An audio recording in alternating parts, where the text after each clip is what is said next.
Hello दोस्तों, आपका स्वागत है आपके अपने चैनल साइंस हॉल में। तो चलिए दोस्तों, आज हम लोग इंग्लिश के एक्सप्लेन वाला क्वेश्चन को पढ़ते हैं। देखिए दोस्तों, एग्ज़ाम में जो है ना 8 नंबर का क्वेश्चन पूछता है। ये दो नंबर का 2 क्वेश्चन पूछता है जो 4 नंबर का होता है। तो चलिए देखिए किस टाइप का क्वेश्चन होगा हम लोग समझते हैं।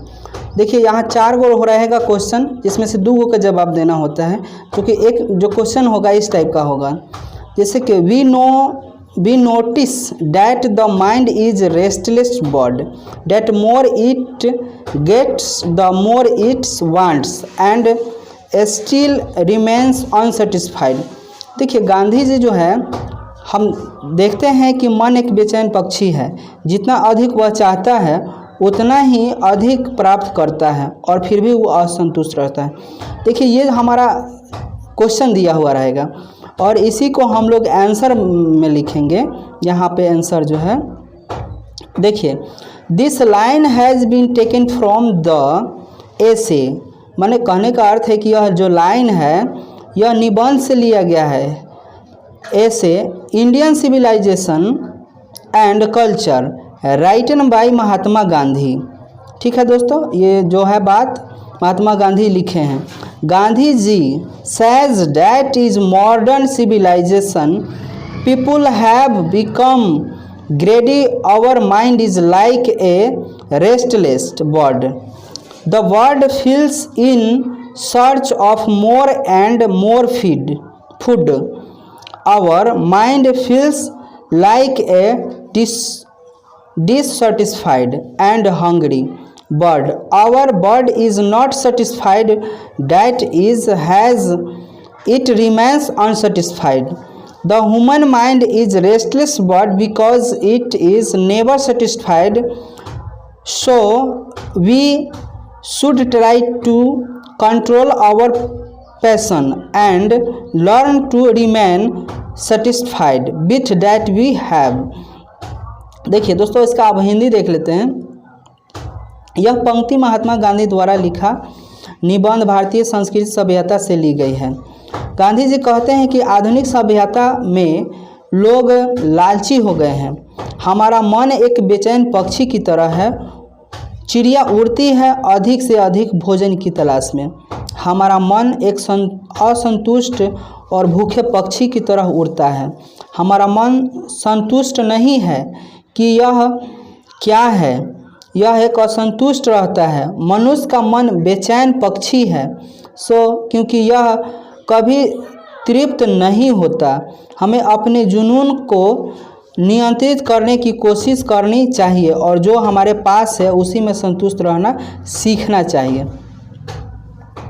देखिए जो 2 नंबर एक्सप्लेन है इसको देखते हैं।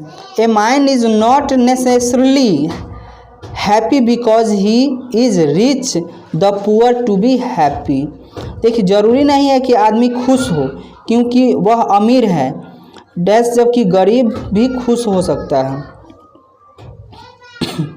देखिए इसका आंसर जो है यहाँ पे हम लोग देख लेते हैं कि देखिए इजी शब्द है ये, हम लोग हमेशा ये बात को ध्यान रखेंगे कि this line have been taken from Indian civilization and culture by Mahatma Gandhi.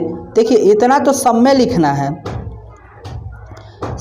He does not see any relationship between happiness and wealth, the rich may B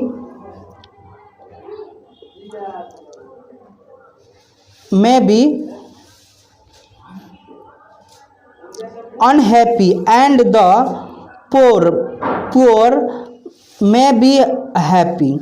Happiness is a state of mind free from conflict.